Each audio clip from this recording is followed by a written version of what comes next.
Hare Krishna. Jai Radha Madhava Kunja Bihari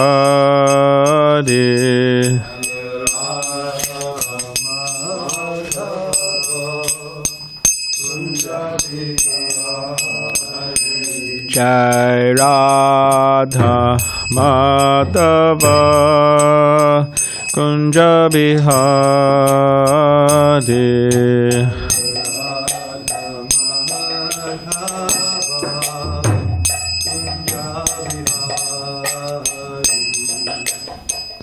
Gopijana Vallabha Girivaradari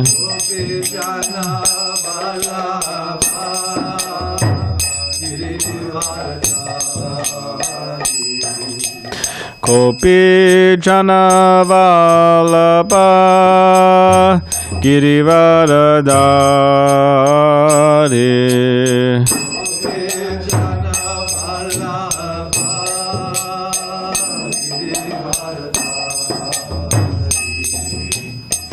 Yashodanandana Brajajana Ranjana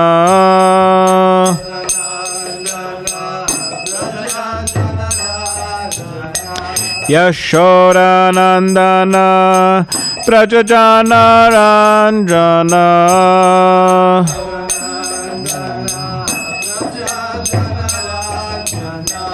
Yamuna Tira Vanachari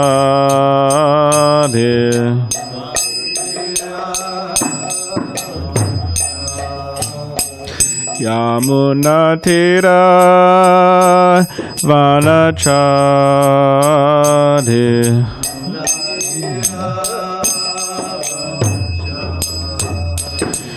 Jai Radha Madhava Kunja Bihari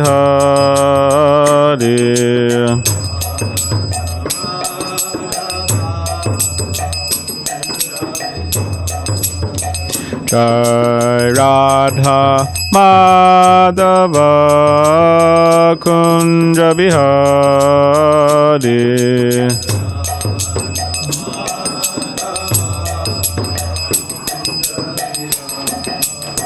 Jai Radha Madhava Kunja Bihari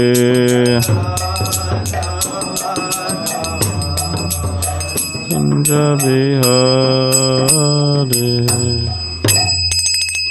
Jai Vishnupad Paramahamsa Parivrajacharya Ashtottara-shatashri Srimad Divine Grace A.C. Bhakti-vedanta Swami Prabhupada Ki Jai Jayam Vishnupad Paramahamsa Parivrajacharya Ashtottara-shatashri Srimad Divine Grace Śrīla Bhakti-siddhanta Saraswati Thakur Prabhupada Ki Jai Ananta Koti Vaishnava Vrinda Ki Jai Namacharya Śrīla Haridas Thakur Ki Jai Prem Se Kaho Shri Krishna Chaitanya Prabhu Nityananda Shri Advaita Gadadhar Shivas Adi Gaura Bhakta Vrinda Ki Jai Shri Shri Radha Krishna Gopa Gopinath Shamakund Radha Kund Giri Govardhan Ki Jai Vrindavan Dham Ki Jai Navadvip Dham Ki Jai Ganga Yamuna Mai Ki Jai Tulsi Maharani Ki Jai Bhakti Devi Ki Jai Samaveta Bhakta Vrinda Ki Jai New Govardhan Dham Ki Jai. All glories to the assembled devotees, all glories to the assembled devotees, all glories to the assembled devotees, all glories to Sri Guru and Sri Gauranga. That's all. Om Namo Bhagavate Vasudevaya. Om Namo Bhagavate Vasudevaya. Om Namo Bhagavate Vasudevaya. Thank you.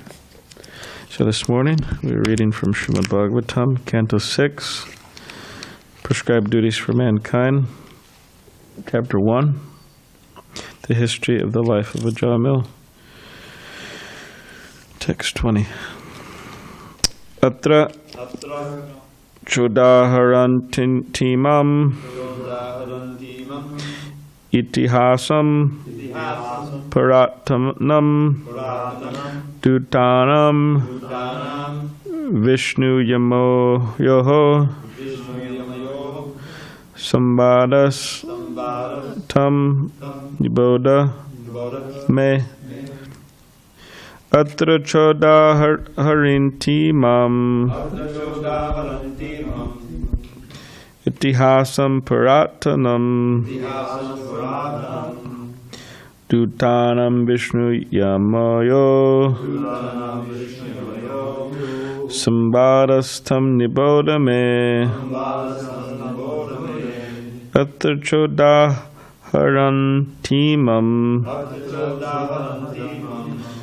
Itihasam Puratanam Dutanam Vishnu Yamayo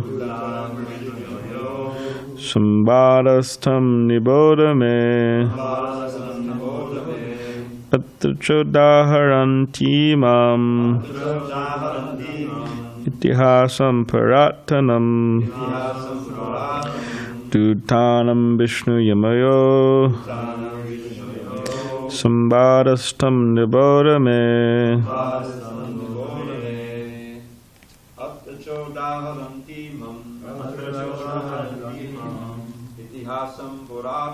Itihasam Puratanam Dutanam Vishnu Yamayo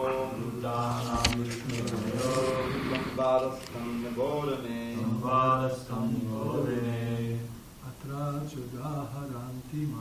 Atra Chodaharantimam Itihasam Puratanam Dutanam Vishnu Yamayo Sambadastam Nibodame Atra Chodaharantimam Itihasam Puratanam Dutanam Vishnu Yamayo Sambadastam Nibodame Atra Chodaharantimam Itihasam Puratanam Dutanam Vishnu Yamayo Sambadastam Nibodame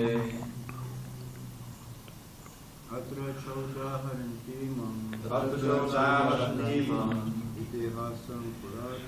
Itihasam Puratanam Dutanam Vishnu Yamayo Sambadastam Nibodame Atinam Kishodiyam Atra Chodaharantimam Itihasam Puratanam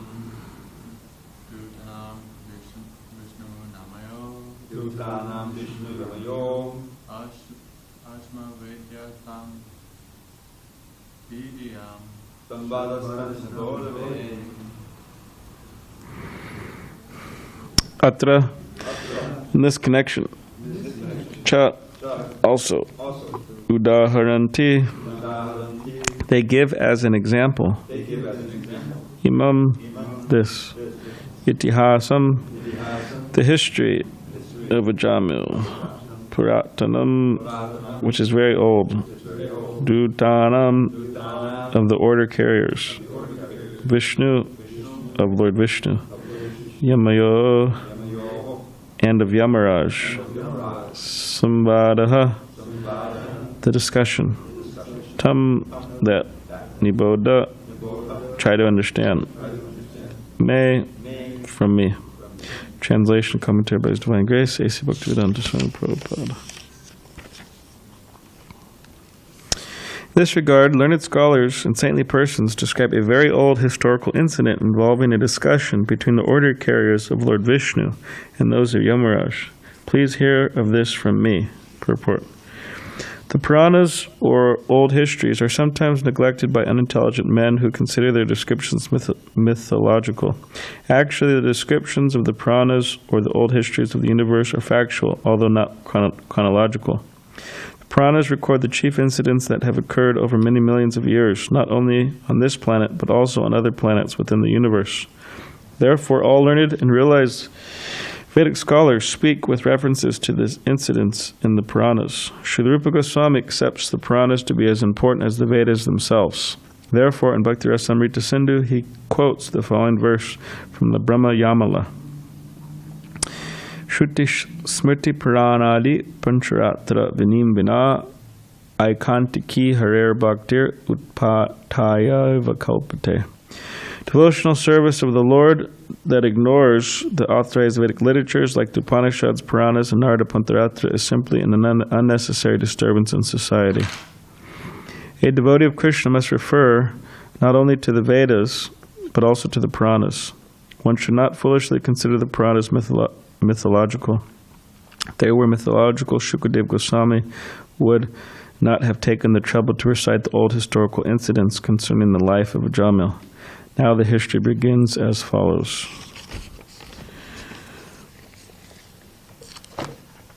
So the question, Om Vijnana Timirandasya Galanjana Shalakaya Chakshulam Militamena Tasmai Shigurave Namaha Mukam Karitavachalam Pangam Langai Teginam Yakipadamaham Vande Shikarandid Taranam Bancha Kapadavishya Kripasindavevacha Patitanam Bhavni Bhyo Vaishnavi Vyoramanama Jai Shri Krishna Chaitanya Brahmanityananda Shri Advaita Gadadhar Shivasari Gaura Bhaktivinda Hare Krishna Krishna Krishna Hare Hare Hare Rama Rama Rama Hare Hare. So the question that starts this chapter practically is, how are people going to be saved from hell? And in this regard, in the next purport,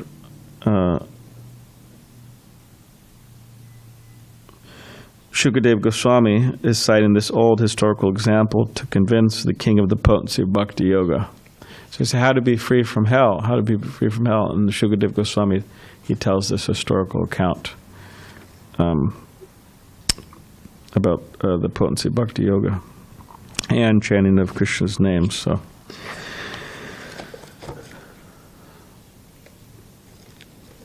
śruti-smṛti-purāṇādi, that devotional service that ignores authorized Vedic literatures like the Upaniṣads, Purāṇas and Nārada-pañcarātra is simply unnecessary disturbance in society.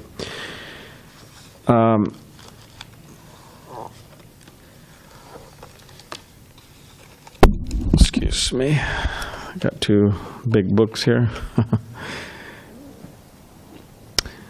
So in relation to this, there is a very wonderful synopsis of what constitutes Vedic literature given by Borijan Prabhu in one of his books, Unveiling His Lotus Feet, which is a study guide of the first 4 cantos. So we could just meditate on this a little bit.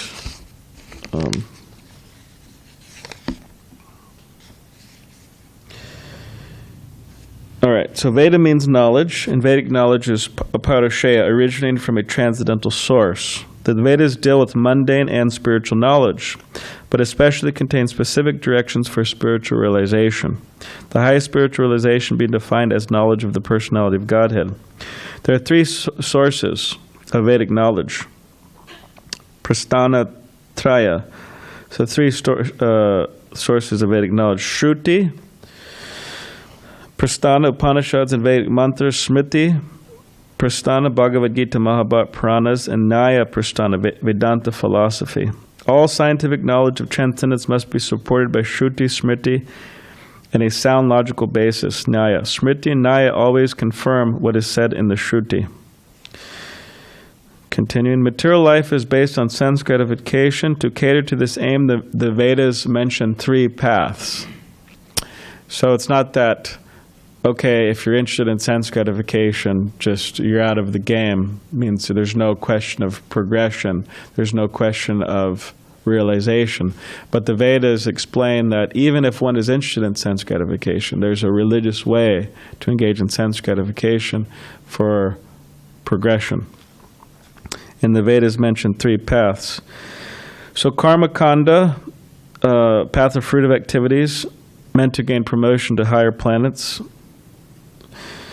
Upasana Kanda involves worshiping different controllers for promotion to their planets, means demigods. Then Jnana Kanda, path involving realizing the absolute truth in his impersonal feature in order to become one with him. The Upanishads explain this path. So, ultimately, although the Vedas explain these different paths, the idea is to push the person towards realization of the personality of Godhead, the Supreme Personality of Godhead, Krishna, to surrender to Krishna. And then Prabhupada states, there's a quote from Prabhupada,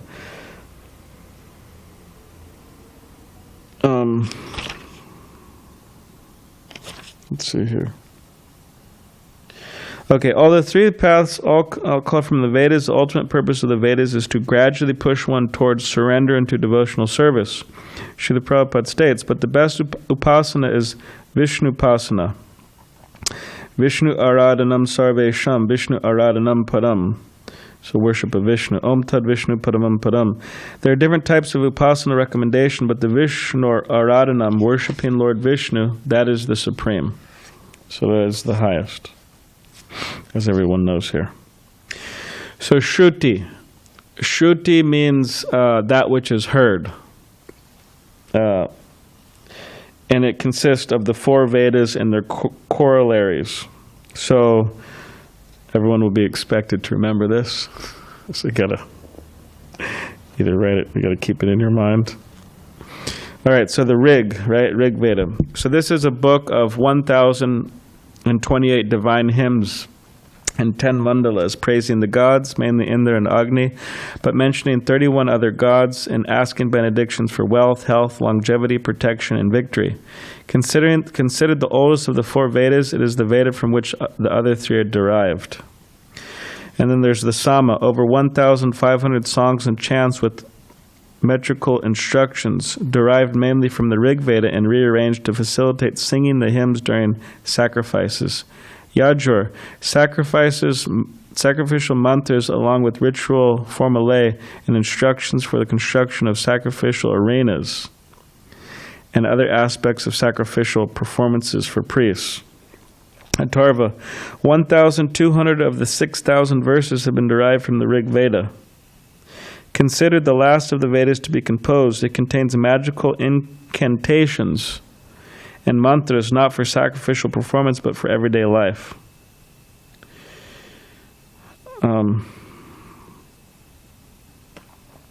So, Vyasadeva compiled and then divided the Vedas between various philosophers so that they may be practically followed by less intelligent persons in the modes of passion and ignorance. So most of the Vedic literature is meant for people who cannot take directly to the path of bhakti. This is from Bhagavatam 1.4.24 purport. The Bhagavatam states that he gave charge of each Veda to a different professor, as follows. After the Vedas were divided into four divisions, Palaya Rishi became the professor of the Rig Veda, Jaimini the professor of Sama Veda, and Vaishrampayana alone became glorified by the Yajur Veda. The Samantu Manu Angira, who was very devotedly engaged, was entrusted with the Atharva Veda, and my father, Ramaharshana, was entrusted with the Purāṇas and historical record. So we're meant to become professors of the Śrīla Prabhupada's books. Know what's in them and teach them, and not neglect them. These scholars developed and preserved their respective Veda, offering their understanding of the meaning of sacrifice, the hymns, the prayers, and the Vedas contained, created the Brahmanas. The Brahmanas were mainly for city-dwelling householders, containing all the rituals and sacrifices prescribed for such persons.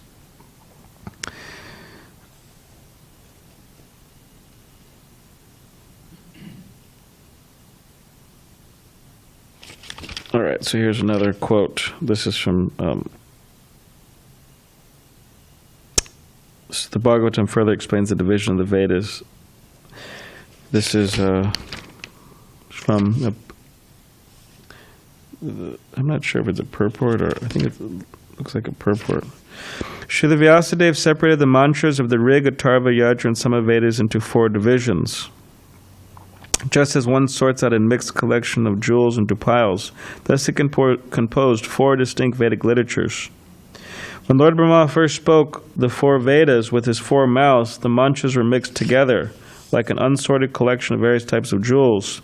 Srila Vyasadeva sorted the Vedic mantras into 4 divisions, which thus became the recognizable Rig, Atharva, Yajur, and Samavedas. Bhagavatam 12.650. The most powerful and intelligent Vyasadeva called 4 of his disciples, O Brahman, and entrusted to each of them one of these 4 samhitas. All right. Now Shruti, that which is remembered or understood from what one has heard. The Smriti is rooted in the Shruti,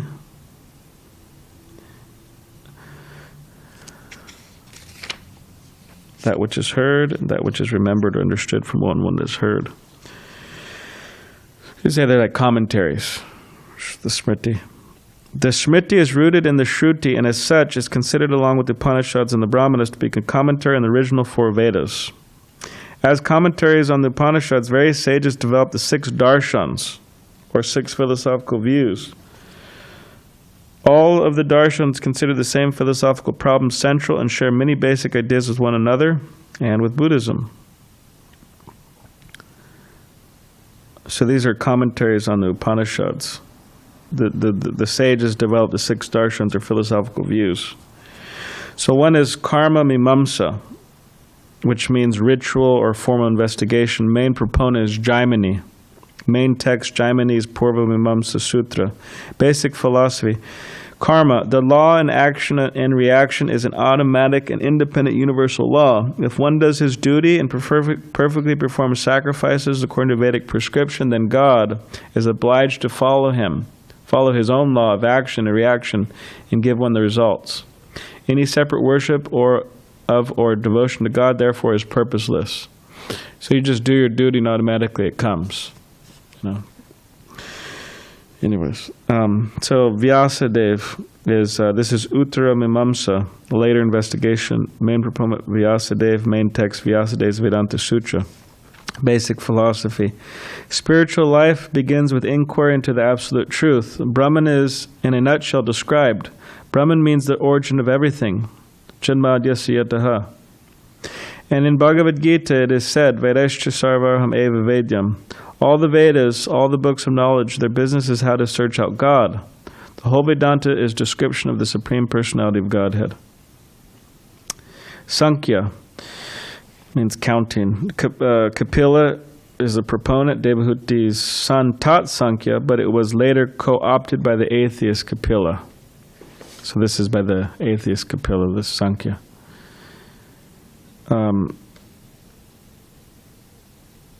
Uses 3 types of evidence, perception, inference, and shruti. Divides the universe into main categories, Purusha and Prakriti, and then further divides it into gunas, the elements, etc. Devahuti's son states that the purpose of analyzing the elements is to discern spirit from matter, understanding that spirit is the source of matter, and Bhakti Vitana Yogam, how bhakti, devotional service to the Lord, is expanded. The atheist Kapila used the same system with the understanding that matter was the source of spirit. Śrīla Prabhupada writes, the atheist Kapila concluded that the material world consists of 24 material elements, in the unmanifested state of the 3 modes of nature. When Kapila was unable to perceive the unmanifested soul after analyzing 24 elements, he concluded that God does not exist. Yoga. Everybody knows what yoga means. Patanjali is the proponent. Yoga Sutras written by Patanjali are the text. The Yoga Sutras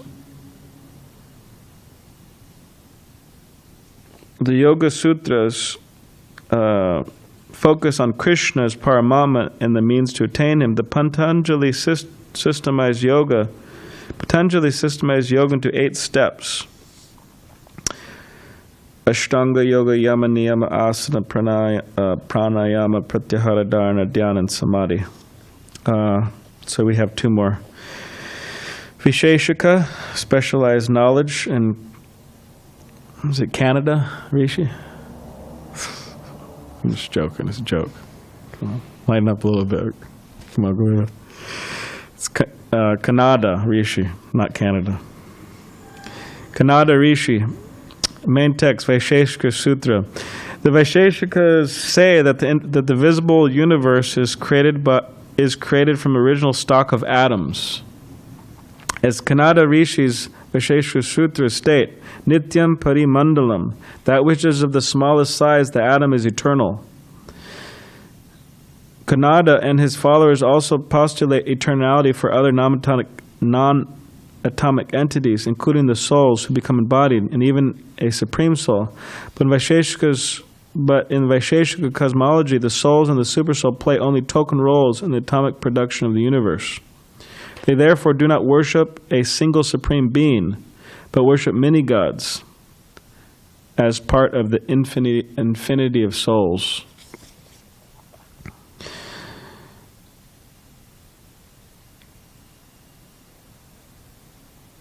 Nyaya, logic, Gautama Rishi, Nyaya Shastra is the text. A systemized process meant to teach in the correct method by which to engage in philosophical inquiry, the process of reasoning and the laws of thought.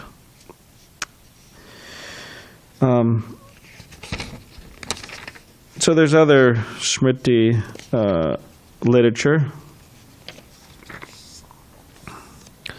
And by the way, we are not in agreement, if that wasn't clear, with much of these ideas. Of course, as they say, a clock is right, 2 times in a day, or a stopped clock is right 2 times in a day. Means if it stopped at 4, then it's 4 a.m. one time in the day, and it's 4 p.m. one time in the day. So there may be things that we do agree with in these philosophies, but much of it we don't. And then there's the Smriti literature, other Smriti literature. So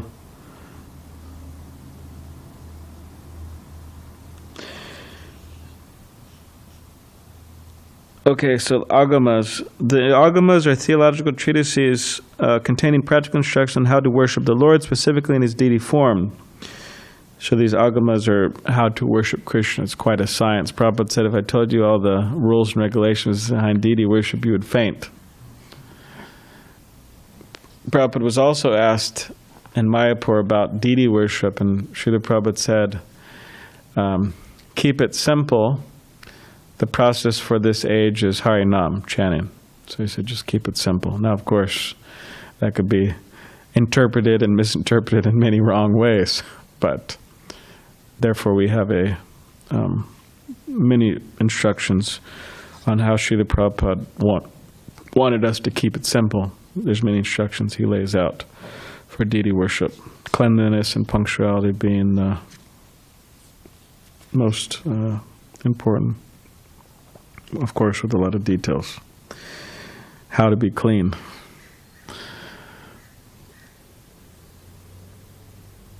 So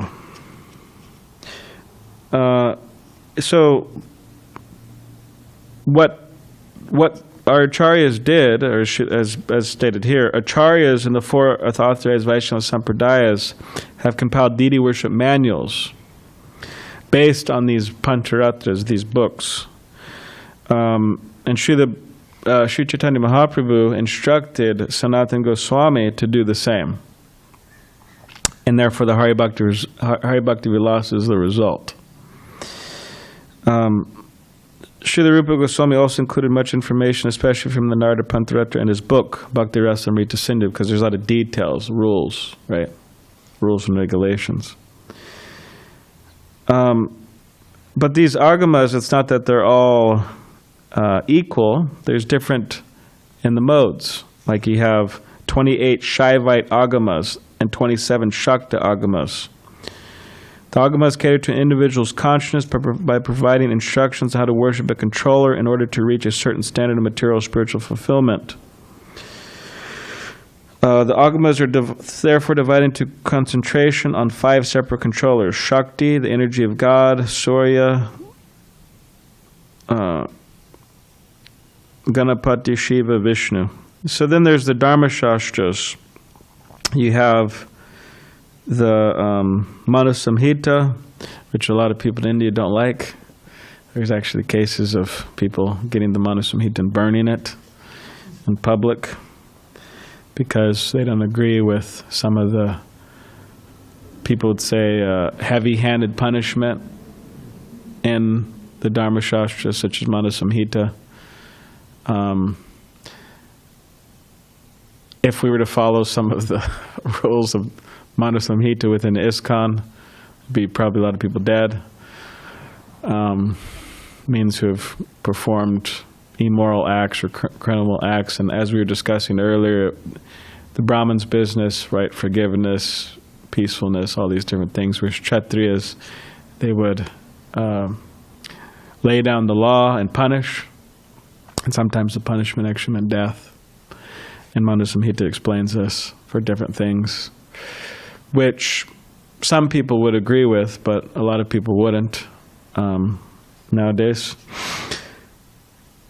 And even devotees sometimes reading Manu Samhita is just like, whoa, too much. That's way too heavy-handed for such a punishment. I mean, even the 5th canto that we're just reading, I mean, sinful activities, there's certain hells. People say that's too much, heavy-handed punishment.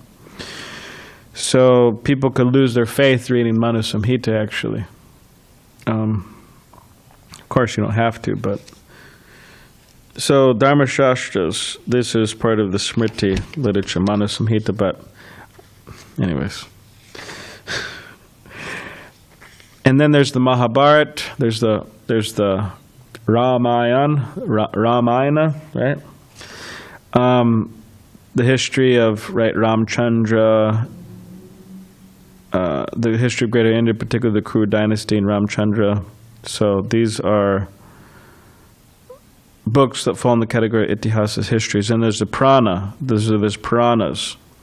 So the Purāṇas, they have to include certain topics within them, which the Srimad Bhagavatam itself explains, 12.7, 9 through 10.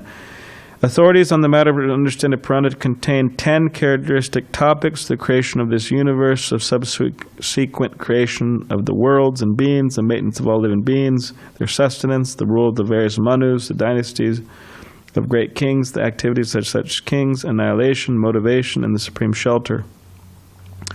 So these different topics. And then there's different Purāṇas. There's the Vishnu Purāṇa. There's actually Purāṇas, Brahma-based Purāṇas. There's Shiva-based Purāṇas. And then there's Tantras, or texts considered left-hand or unorthodox, containing information on yoga techniques, goddess worship, black magic, and all that, these different things.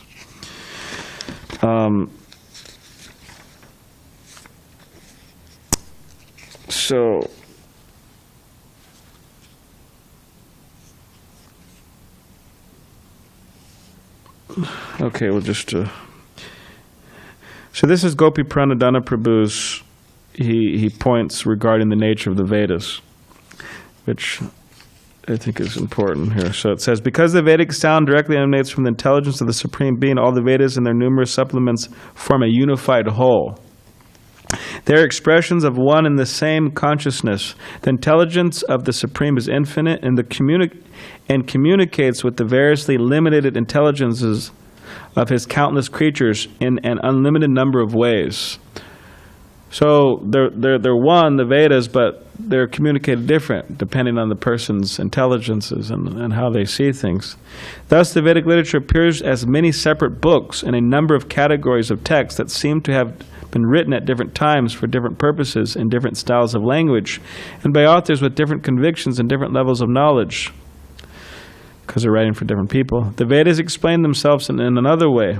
However, And if we are willing to look at the entire Vedic literature from its own point of view instead of with the attitude of critical analysis, then with some scrutiny we can see the true picture. The apparent diversity of the texts is in fact due not to their being written by different authors, but by their being spoken for several different audiences.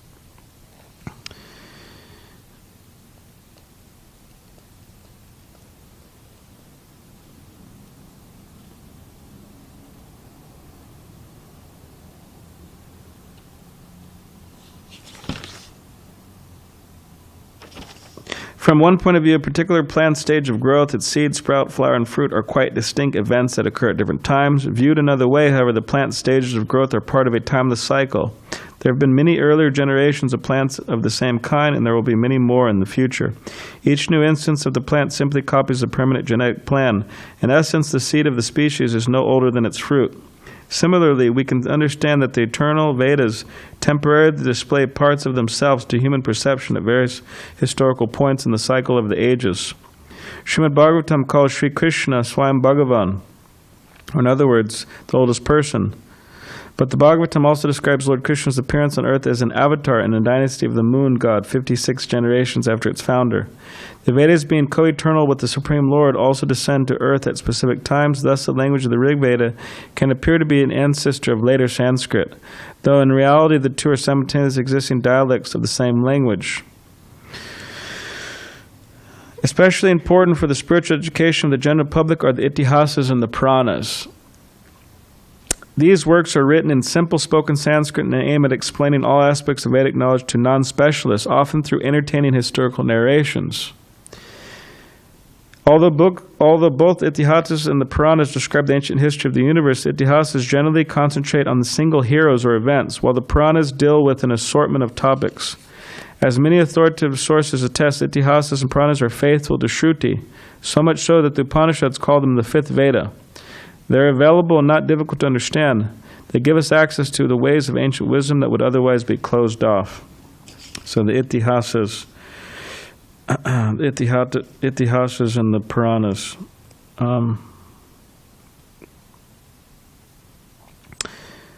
So the Srimad Bhagavatam, Bhagavat Purāṇa.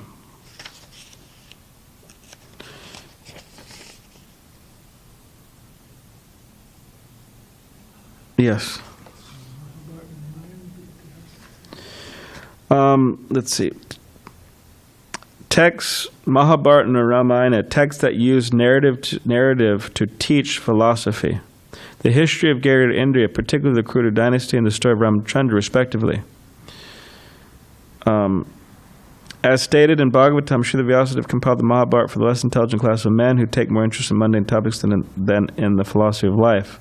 These books fall in the category of itihasas, histories, because, as was just stated here, the itihasas describe both the itihasas and the Purāṇas describe the ancient history of the universe. The itihasas generally concentrate on single heroes or events, and it doesn't cover those 10 topics.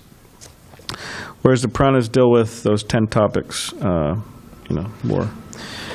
So, so that's a little bit about that, and so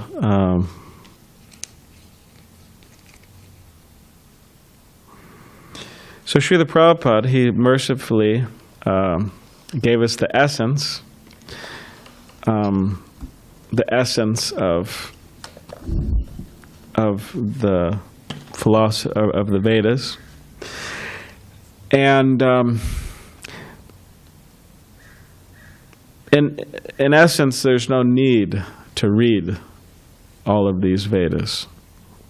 Of course, I mean, devotees have a hard time even reading what Prabhupada gave us. What to speak of the vast library of Vedas. I mean, it's just, especially nowadays, right? So much to do in the external world.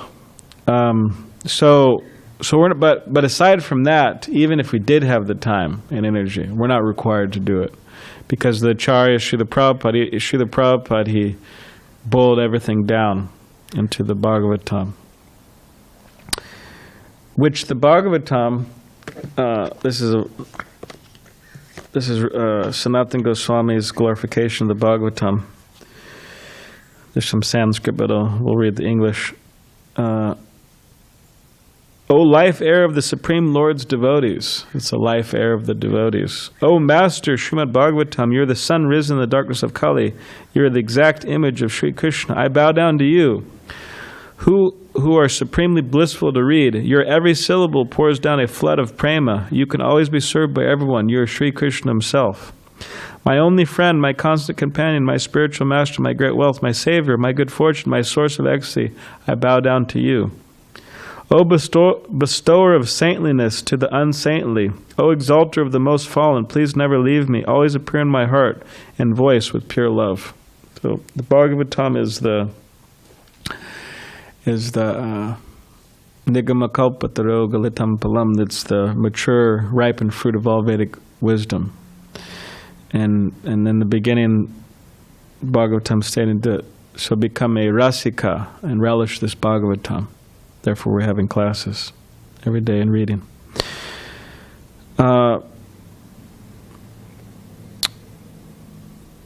So, śruti-smṛti-purāṇādi, what does that mean for us? It means that Srila Prabhupada's boiled all of this down. So to neglect Srila Prabhupada's words in the form of his books, or to over-edit them, means sometimes people want to just take certain things out of Prabhupada's books. I'm not talking about just kind of normal editing. I'm talking about over-editing means take things out, put things in, to suit the modern, to fit in. But the fact is, I mean, if a devotee will never fit in. Sorry. You join the wrong group if you want to fit in with the non-devotees. It's just not the right group to join. You could join many other groups that fit in. You know, they follow all the orders of the and philosophical misunderstandings of the materialists. But we're not that group, and we're not meant to be that group, and we'll never be that group if we actually follow Srila Prabhupada's words carefully. Or we would just want to throw them away, forget about editing the books, taking stuff out, putting them in. We're just not going to refer to them. Act like they don't exist. And of course, you got the basic stuff. Okay, I'm the soul, there's Krishna, you know, but some of the details of how Prabhupada wants us to live and act and think, some of the philosophical details which are important, we just forget about them, throw them away. They don't fit with my perception of reality, so just get rid of it. So, so this deviation from this creates disturbance in society, as this verse is saying, unnecessary disturbance in society, and it's actually these deviations are the beginning of all weirdness and immorality. These deviations, because they turn into just, okay, it's me deviating, but then they could actually turn into movements within movements. Or you could say branch out and start their own movement, but they claim, I'm the real follower of Srila Prabhupada, I'm the real follower of Lord Chaitanya. But through close and even not so close analysis, it is obvious they're not. Just objectively speaking, from what the Charya is saying. Just like after Lord Chaitanya left, you have all of these upper sampradayas, these bogus sampradayas that came. And they all have different things. Some of them, you could say, follow basic moral tenets, but they still have philosophical misunderstandings. So you got the Jati Gosanis, you got the Smartas, you got the Prakriti Sahajas, you got the Gauranga Nagaris and Chudadaris, you got the Saki Bekis, Chudadaris, you got the Ativats, you got the Owls, Bows, Shanis, Dariveshas, you got the Kartabudgis, I think. and then you got the Nādi-nadis, right? You got all these groups. So, of course, we're not going to get into all the details of the different deviations of these groups, but, some are claiming, Chudadadis, right? We're going to dress up as Krishna, means the peacock feather, right? Chuda, peacock feather, and I'm Krishna. And they think they're going to attract Srimati Radharani on this basis. Or you have the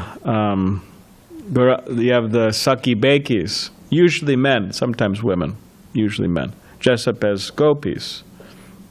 And they think, Krishna's going to be attracted to my material body. And they have Rasa Leela together. One dresses Krishna, one dresses as gopis.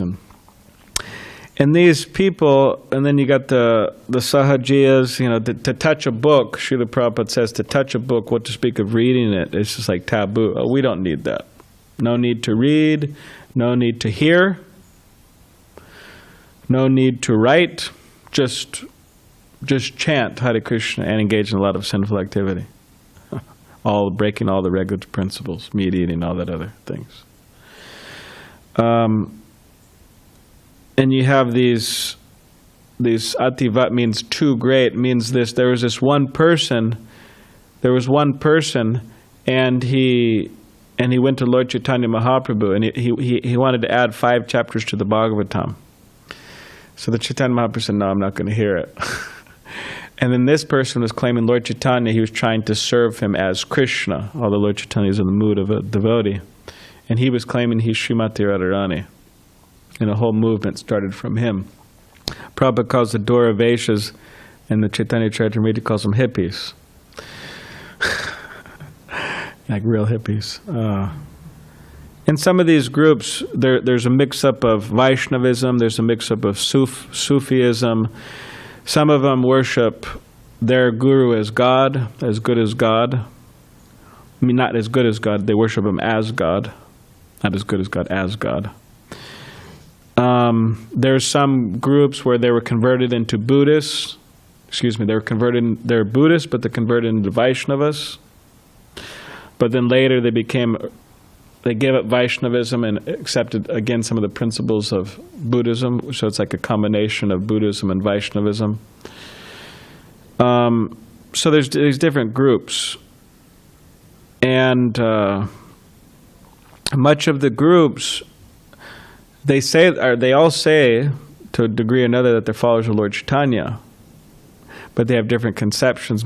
Or some group says that Lord Chaitanya, it's just ridiculous, but he had there's descriptions of, they make up these descriptions of him. He was actually not just with one wife, he was actually with other women as well. Of course, we shouldn't read those because they're bogus. But so they have all of these strange conceptions of Lord Chaitanya, and they're not following the principles, but they say, we're the real followers of Lord Chaitanya. And these movements completely eclipsed Lord Chaitanya's movement. And to the point of Bhaktivinoda Thakur coming and straighten things out with Bhaktisiddhanta Saraswati Thakur's help, and then Śrīla Prabhupada. But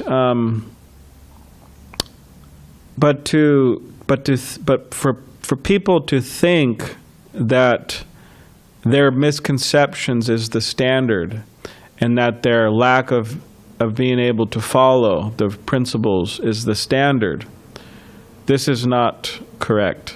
This is not right, and this never works. And for people to try to change the Charya's message, this never works. Even in small ways to change, it never works. And Śrīla Prabhupada gives an example. It's like there's a process to cook, right? I think somebody's cooking breakfast. Who's cooking breakfast? Okay, Janoran. So there's a process to cook. There's a pot, and you put it on the stove, and then there's a flame, right? Turn it on, there's a flame, and then things cook. So if someone was to turn the flame on, there's a flame there, and they were to put the pot on to get a rope and to tie it to the ceiling and then hang the pot there, and then there's a flame right here. And you come in, 2 hours later, hey, is the breakfast ready, Prabhu? Yeah, it's been ready for 20 minutes.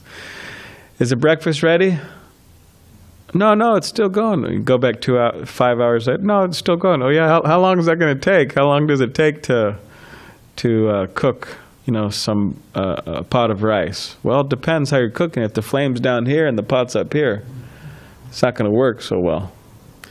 So that's what it's like to not refer to Prabhupada's books and his teachings. Like the pot's up here, the flame's down here. You're not even going to get a half-baked result. You're going to get practically no result. It means no pure result. So, therefore, Srila Prabhupada stressed, just follow. So he said, I'm not happy in Krishna consciousness. I'm not feeling enlivened. I'm not feeling enthused. I'm not feeling the ecstasy of Krishna consciousness. Oh yeah, so how are your rounds going? Do you attend classes regularly and pay attention? Do you read regularly? No. All right, well, I mean, the pot's up here, the flame's down here. What do you expect? So we just have to follow. Does anybody have any questions? Hare Krishna? Yes. May I? Yes. Prabhu, first, Justin Prabhu has a question. Okay. Go ahead, Justin. Hare Krishna, thank you for the class. Thank you. I think this is an important topic for myself, at least. The idea that we should follow Prabhupada closely. How does a regular devotee or aspiring devotee know who's following and who's not following? Because sometimes people get different ideas, like you're saying. How do we stay on course? Okay. Well, I mean, just like when you get anything, you order. Let's say you order a bread maker, right? Bread maker means there's a machine there and you pour all the ingredients in, yeast and flour and whatever, water, and 2 cups of water, this, that, and so then you press the button and then you come back and there's a loaf of bread there. Ki jai, right? Chapati machine too, they have those. So there's a way to put the machine together. There's a way to wash the machine. There's a way to plug it in. You have to plug it into a proper outlet, right? Like, therefore, when you go to other countries, you have to bring these converters, adapters. So there's a process to set up the machine. There's a process to clean the machine. There's a process to make the bread. There's a whole process. And it's very clear. It's very clearly outlined. So similarly, within Srila Prabhupada's books, within his lectures, there's no dearth of information in his books, in his lectures, in his conversations. So if we hear those, if we read those, if we study those, meditate on those, and also if we purify our heart through the process of bhakti yoga, because we could be reading until the cows come home, but if our heart's impure, we won't understand much. Therefore, Bhaktisiddhanta Saraswati Thakur would sometimes say, okay, Mr. Intelligent Man, hit the pots. He wouldn't say exactly like that, but he would say, someone would ask some question, he would say, okay, I appreciate your question, and please, go help in the kitchen and come back to me. So in other words, to purify the heart a little more so they could actually hear and understand. So it's not enough just to read, but to have a pure heart and to try to understand how it's true. So, but aside from that, it is very clear. We just have to hear. And aside from that, we have to follow. Just like if you don't follow the instructions for making a loaf of bread, you're going to get something else. It's going to be a rock-hard piece of bread. It's going to be half-baked or whatever. So how do we know if devotees are following? Well, their activities and what they say should run parallel to what Prabhupada says in his books and how he acted also. So those are some And in terms of staying on course, I mean, the main thing is chanting, so everything comes from chanting, really. Our ability to understand the philosophy, our ability to be compassionate with others, it comes from the chanting. So if we engage in the chanting of Hare Krishna on our japa beads and in kirtan very seriously and sincerely as recommended, then we have a better chance of staying on course. Just like we're reading this Ajāmila pastime, and part of the pastime is he became bewildered. Obviously, has been mentioned so many times. We haven't even started the pastime really yet. We're starting tomorrow officially, but I'm mentioning it again. He became bewildered, and everybody knows already. We already heard it 10 times. But Śrīla Prabhupada states that a person can become saved in this age, because to see such things as an ordinary occurrence in this age means a low-class woman and a man embracing, and that could excite lusty desires, and one can lose their spiritual life and go just live a materialistic, hedonistic life for many, many years, as Ajāmila did. But how does one become saved? They have to take shelter of the holy name of Krishna. So that's our main shelter. And doesn't mean we take shelter of the holy name of Krishna and then we just offend all the devotees. It's like shooting ourselves in the foot when trying to run a race, right? Yes, I'm going to become spiritually advanced. Hare Krishna, bam! How far are you going to go in that race? What to speak if you keep on offending Vaishnavas? Bam, bam, bam, bam, bam. You're going to lose your feet. You can't run at all. So, anyways, I hope that... Yes, thank you. Hare Krishna. Okay. Sorry for the graphic example. Yes. Balaram Prabhu, we have a question. Okay. Yes, the quote from the purport to the text you chose for today goes as follows, quote, "Therefore, all learned and realized Vedic scholars speak with references to the incidents in the Purāṇas," end quote. So based on this quote, my question is, in order for me to become recognized as a Vedic scholar, is it that there is a list of scriptures I need to master? And if your answer is yes, what are the scriptures to be present on this list? Well, I mean, Śrīla Prabhupada said that there's only a number of books that are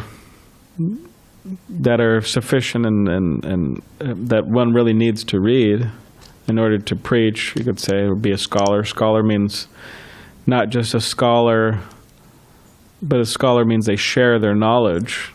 And he said Bhagavad Gita, as it is, Nectar of Devotion, teachings of Lord Chaitanya. I think he said Chaitanya Charitamrita, actually. Nectar of Devotion, Bhagavad Gita as is, Chaitanya Charitamrita, and Srimad Bhagavatam. So those are our main books. And devotees should read the Chaitanya Charitamrita. Sometimes it's like, okay, we got the Bhagavad Gita as it is, of course. It's Krishna speaking, right? They read that, maybe. But then there's the Srimad Bhagavatam. But then there's the Chaitanya Charitamrita also. And sometimes devotees are so kind of overwhelmed by Nectar Devotion and Bhagavad Gita as it is, and Bhagavatam, trying to get through it. They never really make it to Chaitanya Charitamrita. They bloop before they make it to the Chaitanya Charitamrita. So before anyone bloops, they should read the Chaitanya Charitamrita. Then they wouldn't bloop, right? But it's such a powerful book, Chaitanya Charitamrita. Bhaktisiddhanta Saraswati Thakur said, or Prabhupada said, this was his favorite book. There's so many books that could have been his favorite book, Bhaktisiddhanta Saraswati Thakur, but this was his favorite book. And he said he would read it on his leisure time in the latter days of his life. He'd just be relishing the Chaitanya Charitamrita. It is so beautiful, the Chaitanya Charitamrita. So devotees should be eager to reach that point of reading the Chaitanya Charitamrita. So, yeah, so those are the books you should focus on. Yes, Balaram Prabhu, thank you very much. Hare Krishna. Thank you. Any You're last? welcome, Prabhu. Yes, Dimitri?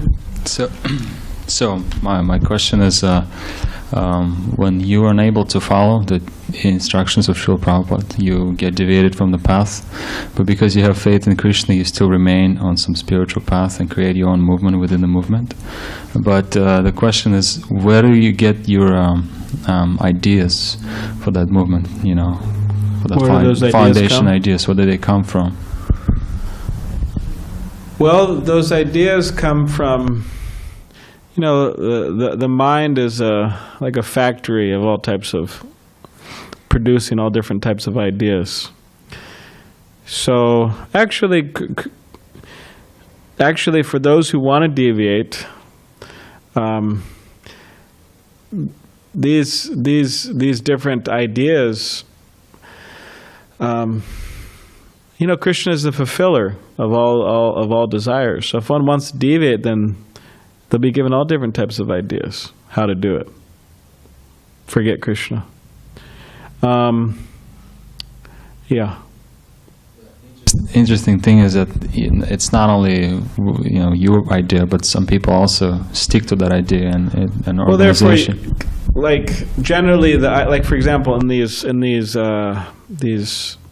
Upasampradaya groups, people want to be cheated. So it's like, all right, hey, this guy has a bad idea and I have a bad idea, and let's all just throw the books away, chant Hare Krishna, engage in all the sinful activity. Sounds like a good idea, because the human tendency is just to go for the most base type of pleasure, the easy. Sahajiya means easy. It means cheap. So there's no surprise that many people have the same idea. Just like all the materialists, they all have the same idea, right? Illicit sex, intoxication, gambling, and meeting. It's no surprise. Like Las Vegas is packed, right? From people from all over the world. Germany and Russia and Ukraine and Spain and New York, whatever, et cetera, et cetera. Everybody's flying in from all over the world to do what? The same things. They all have the same bright idea. So you have these groups, and there might be one charismatic fool, who leads everybody, or a few charismatic fools that lead everybody, or probably it's like the big animals and the small animals or something, but they all have the same foolish idea, And then, the big fools, they're the charismatic big fools, they're the leaders of the movement. They're the most sinful. They're expert in sinning, so they lead. They lead the pack, So, Okay, Dravida Prabhu, and then Vaikuntha Prabhu, and then we could end. So here's an answer to his question that you may not have thought of. You may start a deviant group based on the old books, Prabhupada's original books. I'll give you an example, because this is directly to the point. I was doing it right here. This is a historical incident. I was sitting here in New Dwarka, or nearby, in the mid-90s. And I was given the assignment of going through the whole Chaitanya Charitamrita and comparing it, when I could, to the original transcript of what Prabhupada actually said. And if I found some mistake or discrepancy, then I would change it, fix it. So I finished that in 95, and it was published in time for the centennial. The centennial was very big, 1996, Prabhupada's appearance, you know. Big ceremonies all over the country, all over the world, ISKCON world. So then the devotees read it, and then after a while, there was one passage where it said, because by this time already, because when Prabhupada disappeared, there were already some problems in the movement arose. You may know the history, you know.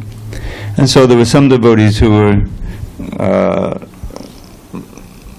unhappy within the structure of ISKCON authority. And so they started the Ritvik, you know, the Ritvik thing. Now, Vaikuntha, you were here. Remember we had a big meeting here? Shortly after I arrived in 1989, it was, I think, that year where there was a big meeting right in this room here. The curtains were closed, they put up tables, and there was big debates and everything. So it was a big, you know, and there were many devotees who were, you know, they were following that program, the Ritmik program, because they felt that things weren't right in ISKCON. You know, they were still chanting and so forth, but they were separated. They're separate. Now, in the course of my doing that work, I found in chapter 19 of the Madhya Lila, this is Lord Chaitanya's teachings to Rūpa Gosvāmī. And you know, Brahmantakam Bhagavan Jeev, that you get the seed of bhakti, and you have to water it nicely in order for the creeper of bhakti to grow, and so forth. I won't go into the whole history of it, but there's one purport there where Prabhupada is really emphasizing the importance of association, a good association.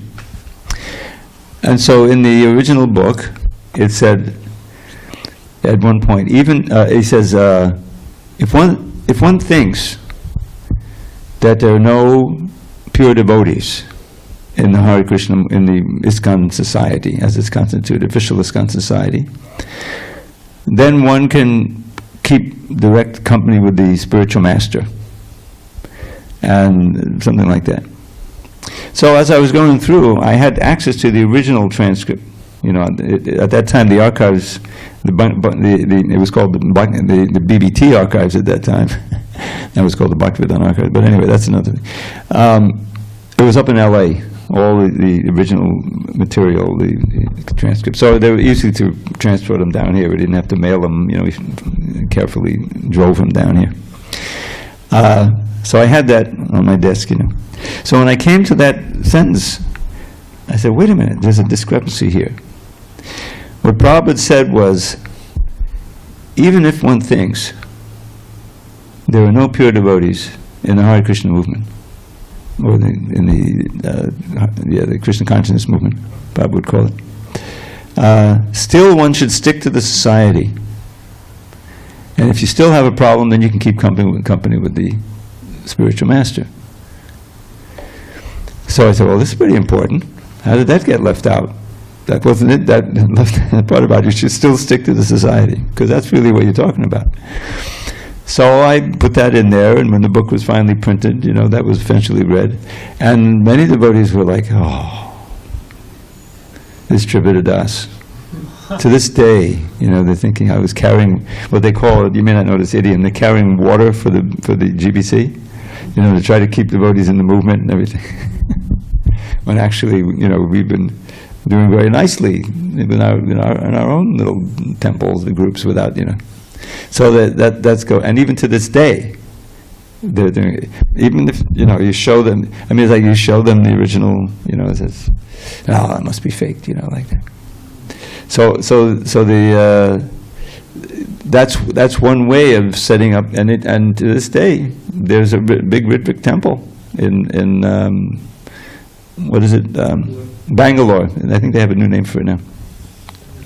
And that's, you know, they have devotees there, and they just read the old books, and they all take initiation from Prabhupada, you know, through the Ritvik thing. So that's one way of deviating.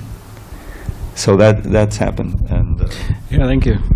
He also got I was thinking about the Gopi Bhav Club. Got this group kind of. She like. I mean, I was right there. The way the Gopi Baba Club developed. Of course, it was short-lived, right? Sure, yeah, it's getting late, so I'll just make it real quick. When the CC came out, because you mentioned how important the Chaitanya Charita is, so it fits right in with that. It really kind of revolutionized the movement. So much came out in the CC and the Antya Lila and things like that, and devotees were reading it like crazy. And so one group in LA saying, well, look at this, in chapter 8 of the Madhya Lila, and this is the essence of the essence. It talks with Ramananda Roy, and it's the word Gopi Baba is in there, and it's that this is what we're supposed to develop. And then look at the Tulsi Puja. The Tulsi Puja is our favorite part of the morning program. You're begging to become a mantri, a servant of the Tulsi, and always think of Radha Krishna. So they started going through, and they found there were mentions of that in the Nectar of Devotion, this Raganuga Bhakti and Ragatmika and so forth. And so they started reading it, and I started joining it because I just wanted to read the CC, but there was always that political tinge to it, which basically came out of, we got the nectar, and the leaders are keeping it from the devotees, and it became like a revolutionary thing, And so Prabhupada came to LA in 76, his last visit. This was going on from the end of 75 into 76, because the book came out in 75. And when he heard about it, he was furious, By that time, I had already dropped out. Thank God, I would have never survived. Because I saw that it was more than just a reading. It was tinged with politics and everything. I forget that, So he came and he called in the leaders, and it was famous. He says, what came out of it, so many things came out of it, but one phrase came out that's famous. First deserve, then desire. There may be so many medicines on the shelf, but you can't just take them at your own will. You have to take them according to the prescribed. So after that, the leaders were like, really heavied out, to speak, and some of them didn't survive in ISKCON. But it was a lesson that yes, the Chaitanya Charita is there, we should read it, but we should read it in context of reading the other books, and we should not just try to focus on one part of it and think that we're going to develop Gopi Baba on our own without the blessings of the spiritual master. He said these things come naturally over time, like that. So that was the Gopi Baba Club. Yeah, thank you. Yeah, this is wonderfully described, and also thank you for that. It's also in was it Hari Shauri's Transcendental Diary, because he was there, and he writes everything down, how Prabhupada was responding and the whole thing. Actually, I think they told Prabhupada while Prabhupada was having breakfast, which, anyways, someone would say, hey, it's a little bit too much to tell during breakfast, but Prabhupada was having breakfast, and it said that Prabhupada, he stopped having breakfast. He put his breakfast down, he said, call him in right now. So then he called him in, and there's a whole, exchange. Prabhupada didn't even finish his breakfast, put his spoon down, okay, Prabhupada sometimes use a spoon. Okay. Granth Srimad Bhagavatam ki jai, Srila Prabhupada ki jai.